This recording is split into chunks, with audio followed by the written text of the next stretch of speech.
Welcome to the Inside Out podcast. I'm your host, JoJo, where we will navigate the mess together. That is mental, emotional, and spiritual.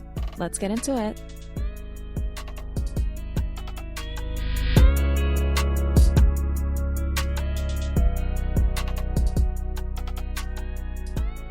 Hi guys, welcome back to Inside Out. So happy you're joining me today.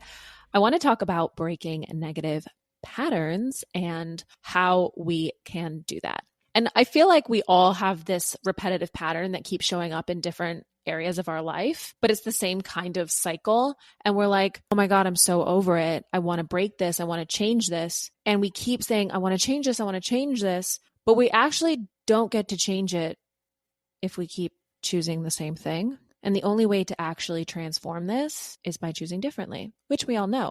But it's so hard when we're in that to really choose differently. It's like a circle. When you look at a circle, every curve is exactly the same. It's infinite and it's continuous and it just keeps going. Unless you veer off, you're never going to not have a circle. Do we see the correlation here? Circles are our patterns. I have a repetitive pattern in my life where I'm trying to change a dynamic in myself and I keep having someone coming in and trying to perpetuate the same exact situation. I had a friendship with someone for several years and it would be really good and then it would get kind of bad and then be good again, and then it would get bad and then there would be like some sort of fight or falling out and then we would have a conversation and then it would be okay again and then it would just keep happening kind of on a loop and repeat consistently. And anytime this person and I would get into a fight, I would be so anxious and it would really hurt me and nothing ever really changed. I would get super reactive. They would get avoidant. I would say things I didn't mean. They would say things they didn't mean. It would just be this perpetual thing that would happen. And I got to a place recently in my life where I was like, this is never going to change. It's like, when is the other shoe going to drop? It's like, oh, we can be really good right now, but when are we going to have the next fight? What is the next thing that I'm going to say that's going to send it over the edge? Or what is going to be the breaking point? And inevitably, we had another, let's call it an episode, where the blowout happened. And the same exact cycle was on repeat for, let's say, round 4. And I got to a place in myself where I was like, I'm not doing this for the rest of my life. I might love this person. I might really want this person in my life. But if I don't do something different, how am I ever going to change? I'm always going to be in a cycle of anxiety, of sadness, of negativity. There's always going to be something waiting to break the camel's back. And I got to a point where I was like, I'm not doing this anymore because it's breaking my heart and it's causing a lot of stress and unnecessary BS on both ends that frankly we both could do without. So at what cost, right?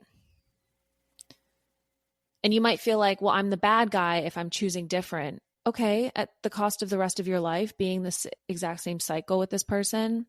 I mean, this can be a family member, this can be your friend, this can be a partner, this can be anything. But if you don't choose different, are you just going to be the effect of this repetitive situation? I would like to say no.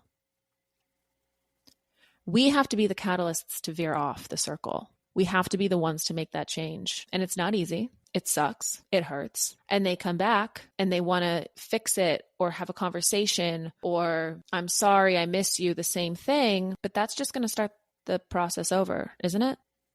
It's hard to just like cut someone off, especially if they're a family member or a sibling. But for the sake of this situation, I'll bring it back to myself. If I don't change my response, I'm just going to be in the same never-ending loop. So with my situation, I stopped it. And I had to stop it by saying, look, we can't keep doing this. Nothing's changing. And sometimes it takes a breaking point or a veer off for something to shift. And I don't know the future. But what I do know is that adjusting myself now in the present is going to inevitably change the future because I'm not going to go in this same exact circle. And there is going to be a change. And even when you set boundaries with someone, and you say, look, this is where I'm at, they're going to cross it. But even setting boundaries with someone for them to cross, you can always turn around and say, oh my gosh, they just keep crossing my boundaries. Like they never listen. They don't respect me. Or we can flip that and be like, well, are you letting them cross your boundaries? If they call you every week to complain about something and you're like, okay, I have 10 minutes, but they always take 20 minutes and you allow them to take 20 minutes, they're not crossing your boundaries. They're just doing exactly what they've always done. You are the one that's letting them because you're not saying, okay, it's been 10 minutes. I'm so sorry I have to go, and hanging up the phone.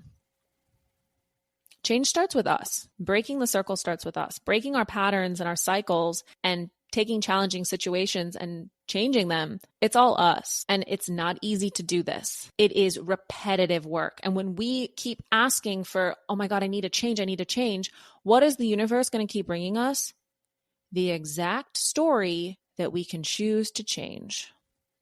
I keep asking, oh my gosh, I want to transform. I want to change this. I want to grow. I want to evolve. I want to make this different. So what does the universe keep bringing me? My problem on a silver platter. The text of the person being like, I miss you. Let's get dinner. Ding, ding, ding, ding, ding. Choosing different. Which, by the way, is very hard because all I want to do, because I care about this person, is be like, yeah, let's resolve this. Let's change it. But again, at what cost? The same exact negative cycle or repetitive cycle or anxiety-ridden relationship, the stress of when the other shoe's going to drop. If you're trying to set boundaries with someone and you're like, look, I only have this amount of time, the universe is going to give you the opportunity to set that boundary by someone trying to take advantage of your time so that you have to set the boundary. And implementing that in yourself is so hard and it takes work. It's not like, okay, I want to change, so wave a magic wand and boom, transformed. No, you have to be met with resistance. If you want to get stronger, you're going to go into the gym and you're going to start with a 5-pound weight, which might feel heavy. And then you're going to go to 10 and you go to 15 and you're going to go to 20. And then all of a sudden you're picking up 60 pounds, but you're not going to get there unless you start somewhere. And if you're not getting stronger and you're not being met with resistance, how do you get stronger? You can't just move air. You can't bicep curl air. You got to put something heavy in your hand and move it. It's the difference between being reactive and proactive. Reactive is the victim mentality. It's that mindset of, this always happens to me. I'm always like late. I'm always, being stressed out by this person. Okay, you're always late. Set your alarm clock 30 minutes earlier. You're always being stressed out by this person. Make a boundary. Sorry, I don't have time for you after this point. Sorry, we're not going to be talking about this anymore. We're so ready to put ourselves on the back burner for someone else because we don't want to be seen as difficult or problematic or rigid. We want to be liked. We want to people please. We want to be helpful.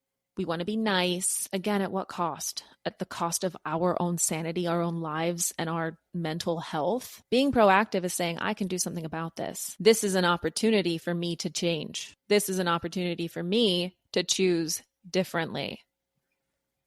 It's so easy to blame.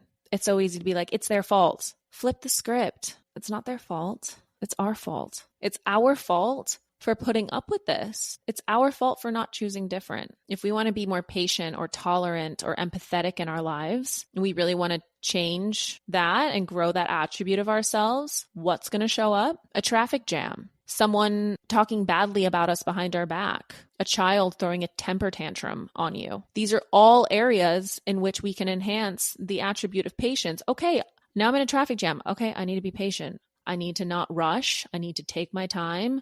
I need to be careful.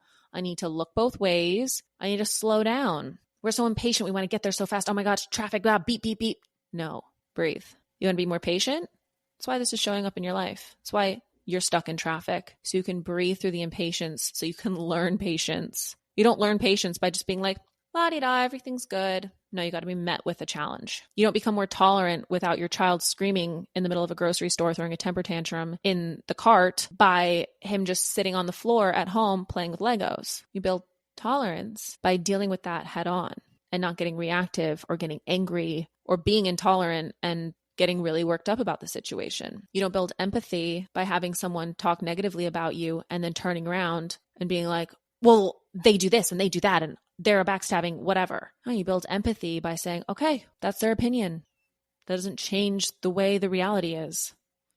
I'm not going to be reactive. Maybe they've had a bad day. Maybe they need to just have an outlet, and this is not a reflection of who I am or what I bring to the table. This is literally just their process. That's empathy. That's proactiveness. Instead of being reactive to the world around us and doing the same thing we've always done, it's saying, okay, I see this. I see this pattern. I see this repetitive cycle. I see this circle. I want to break it. I want to veer off. I want to choose differently in spite of the challenge in my face. I want to set a boundary.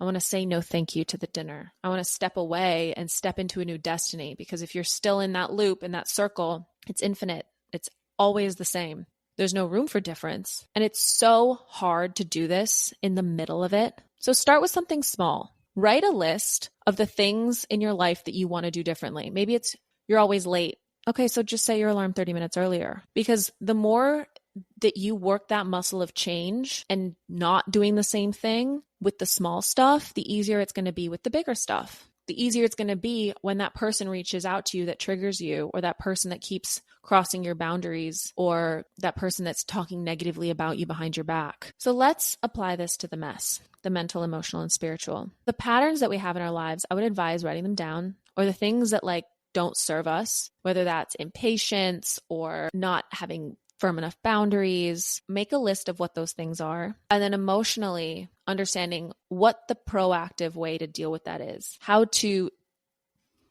own your destiny and not really let this be up to the person who's triggering that. Taking control, and spiritually veering off the circle, choosing different, figuring out how and where these points of contention on the circle can be changed. How we don't have to choose the same exact ending, how we really can pick different, choose ourselves. And spiritually, also the aspect of not blaming the other person, because we have to also realize that people are showing up for us in our lives to really transform our reality and aspects of how we are, who we are, and where we can grow and evolve. I would even argue that everything in your life is reflecting back at you areas in which you can be more mindful, more empathetic, more patient, more caring, more compassionate, even if it's just for yourself, because our thoughts turn into our actions and our actions shape our lives. But we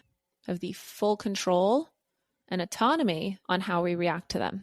So don't be reactive. Be proactive. So thank you so much for tuning in this week. Don't forget to follow on Instagram at _insideout.podcast. Share this episode with a friend or someone you think that will enjoy it. Maybe you need to send this to the person that you are needing to change boundaries with. Maybe you need to send this to your mom. Maybe you need to send this to your boss. Just kidding, don't send this to your boss. And subscribe on Spotify, rate, review, wherever you listen to your podcasts. And I will see you next week. Go make some changes, guys. Bye.